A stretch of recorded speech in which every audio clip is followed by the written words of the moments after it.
13 Hours, The Secret Soldiers of Benghazi is a movie that showed us what it would look like if Jim and Roy teamed up to save Pam from the Scranton Strangler. It also showed that even the most competent military force in the world is prone to mistakes if key decision makers don't do their jobs right. Released in 2016, the same year we lost Harambe, the movie follows the events of the 2012 Benghazi incident, which interestingly took place on September 11th, making that date tragic for the American public for more than one reason.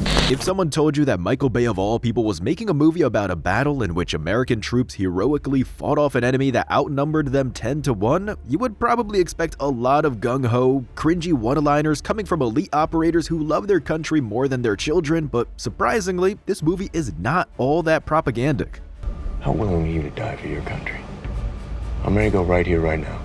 In fact, by Michael Bay's standards, it's pretty tame, mature, and does something we never saw coming. It tells the truth without embellishing it. The action sequences are, in true Bay fashion, absolutely fantastic, but the gun locker is a bit questionable to say the least, as it breaks the laws of time.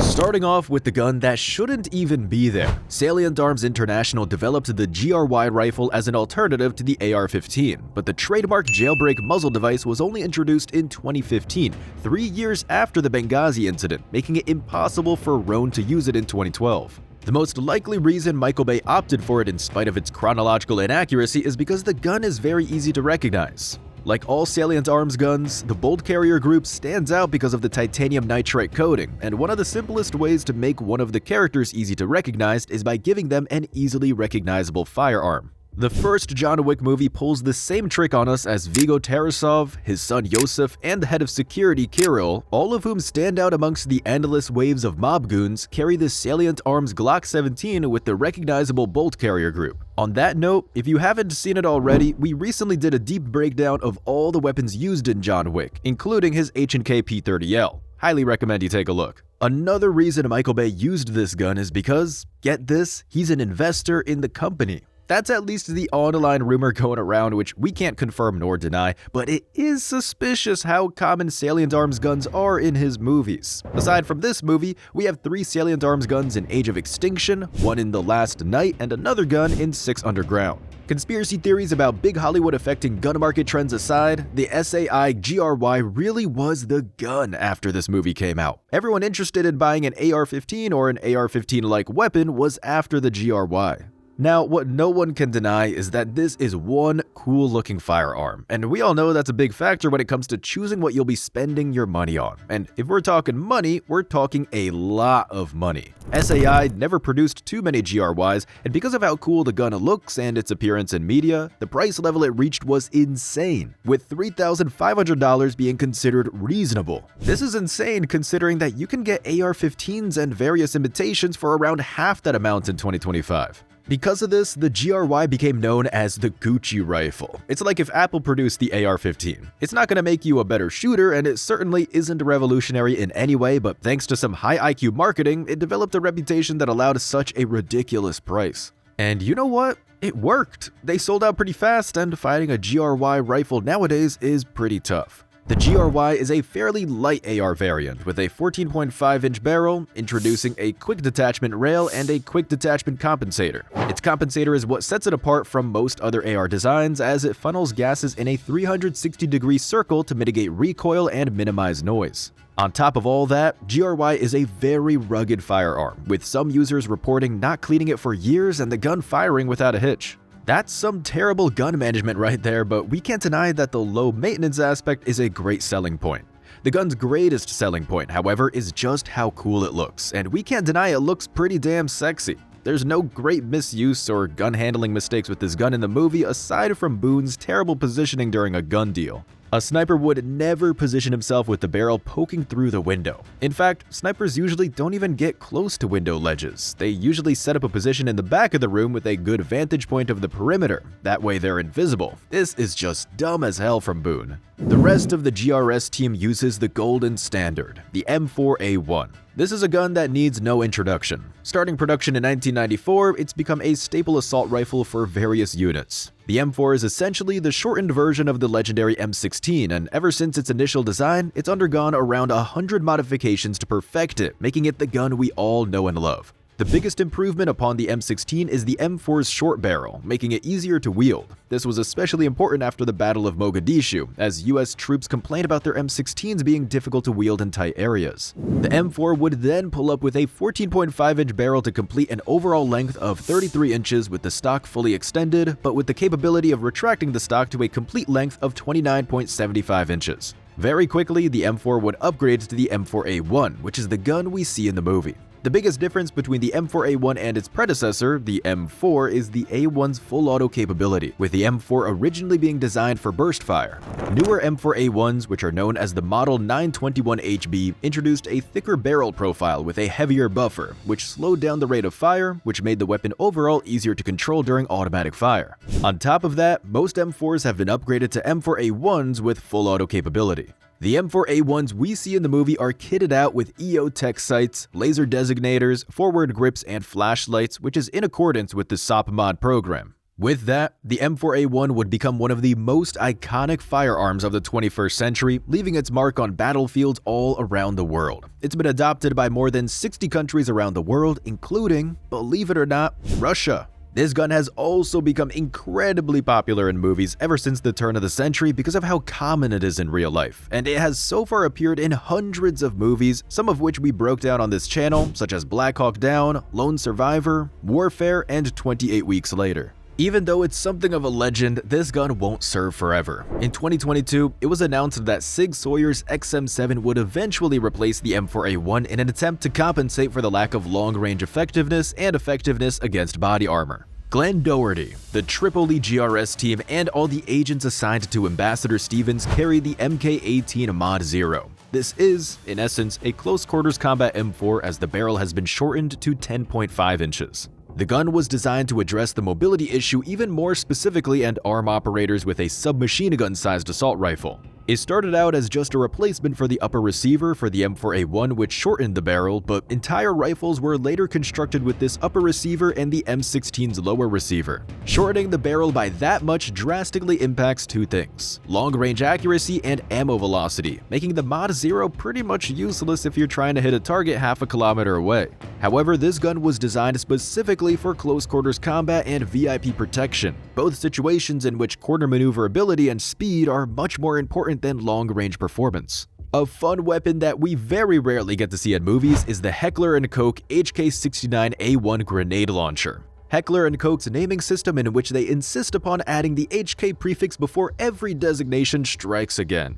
This is a 40mm grenade launcher with an effective range of around 950 feet, which started out as an attachment for the legendary G3, but was later developed into a standalone weapon designed to take out infantry within a 5-meter radius. That's just on paper though. In real life, you would mostly use it exactly the way Tig uses it in the movie to take out technicals and entrenched machine gun positions. It is, all in all, a useful weapon to have on your person just in case you come up against a target that's difficult to take out with conventional firearms. The recurring issue we have with it is just the sheer intensity of the explosions. Tig is using high-explosive dual-purpose 40mm grenades, HEDP for short. These rounds do not explode in a fireball, but hey, it's a Michael Bay film. What else could you expect? Another issue that pops up is the trajectory of the 40mm grenades. They seem to kind of follow their natural arc and then they just turn downwards and plummet to the ground.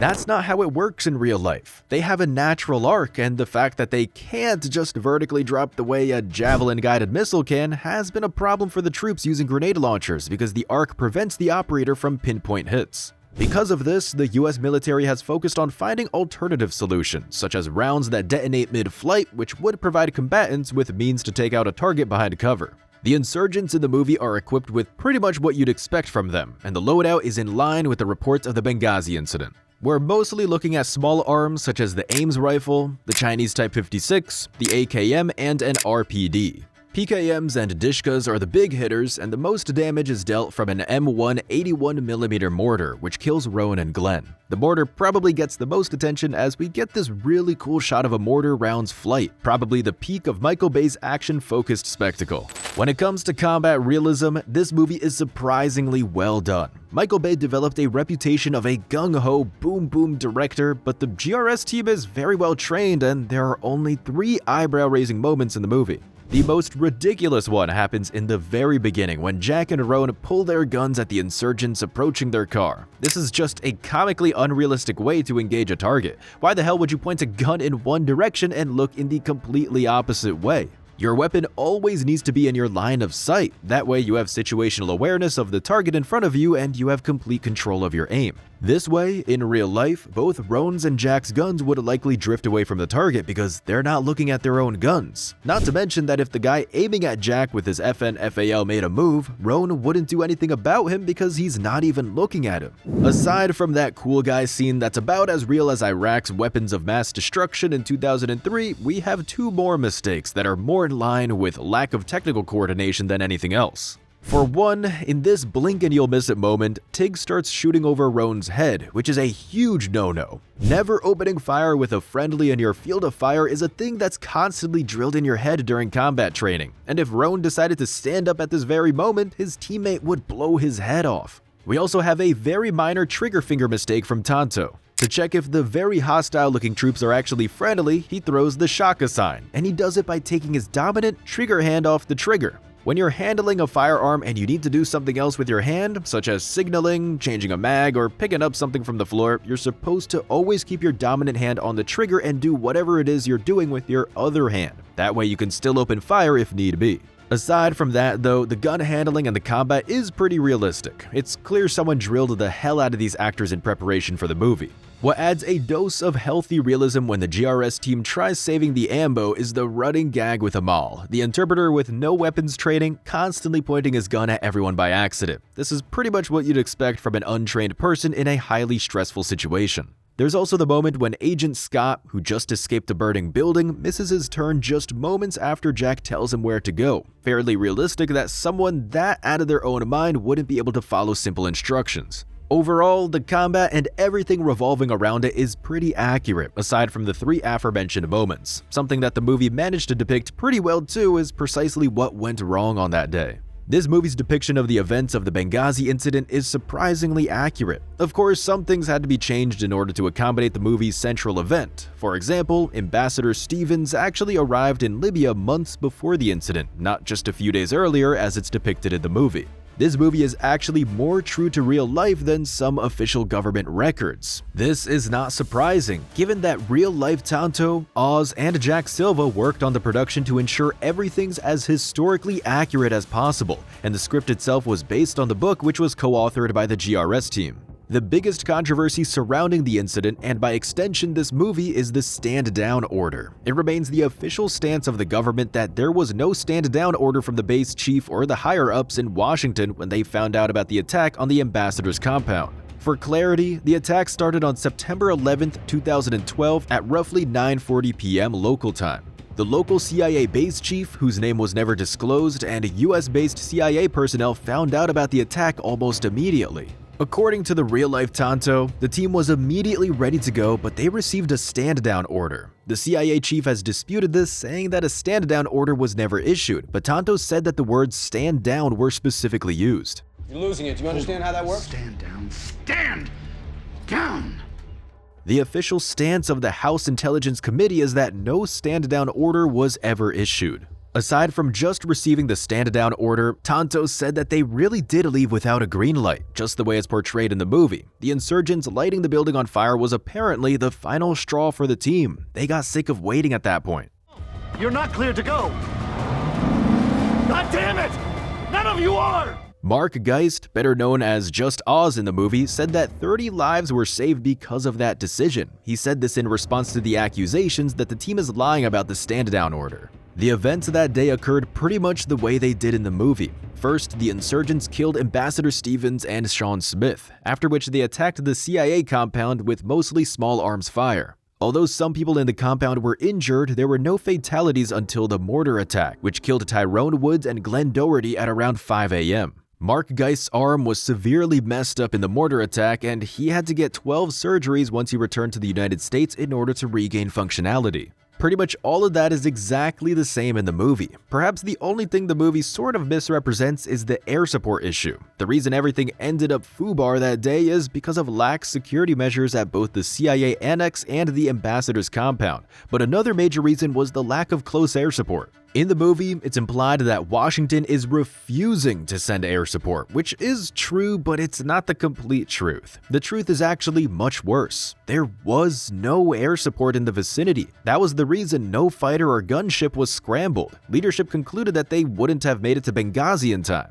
An investigation into the incident found that the closest airplanes to Libya were fighters, possibly F-16s based in Aviano, Italy. These fighters, however, weren't combat ready. They were unarmed and they couldn't fly to Libya and back without aerial refueling, and no refueling airplanes were within a 10-hour flight to base. An AC-130 gunship would have been ideal, but there were no AC-130s anywhere close. The next closest combat-capable aircraft were in Djibouti. Simply put, US military and intelligence leadership dropped the ball massively on this one. There was quite literally no support for the Benghazi team aside from a drone and Glenn Doherty and the 2 active service deltas who just happened to be close by. So, when Sona, a CIA spook, says, "And a gunship." I don't think we're going to be able to get you that. I'd settle for a few F-16s. what neither of them know is that there is no air support to send. From a real-time war room perspective, by the time the F-16s would have arrived, everyone would have either already been evacuated or killed. There was no way they could have come to Benghazi fast enough to make a difference. When you think about it though, not having air assets on standby as a contingency is actually even worse than refusing to send air support. In spite of what some online critics say of this moment, this isn't that big of a mistake. At that moment in time, nobody in the CIA annex knew that they had no air support available. All they knew is that their request was rejected. The reason behind the rejection was of little importance to them, and the movie depicts this realistically. With all of that in mind, this movie is kind of great. Sure, there is a bit of weapons handling goofiness and a few minor mistakes, as well as the fact that the grenade launcher is misrepresented and a salient arms GRY, which didn't even exist at the time, appears, but the way this movie depicts the central incident is a 10 out of 10 for historical accuracy. And remember, we're talking about a Michael Bay film. We were honestly surprised we didn't see Megatron attacking the CIA annex at some point, but credit where credit is due, this was pretty well done in regard to history. Firearms, maybe a 7 out of 10. The reasoning behind the salient arms GRY is understandable, but it's still laughably wrong, and the HK-69A1's grenades are breaking the laws of physics. Handling? Honestly, if it weren't for that absurd scene at the very beginning of the movie, it'd be a 10 out of 10. We can look past Tonto using the wrong hand and Aron almost getting hit by his teammate, but that first scene we just can't look past, so we'll be giving it an 8 out of 10. Still overall great action. With that, 13 Hours is actually a pretty fun, dynamic, and well-made movie. It's honestly kinda surprising it only made $69 million at the box office and that it wasn't more of a blockbuster. Do you have any idea why that is? And what did you like most about this movie? Was it weird seeing John Krasinski in a non-comedic role? And have you had a chance to shoot the SAI GRY? Let us know in the comments below, and don't forget to share, like, and subscribe to the channel.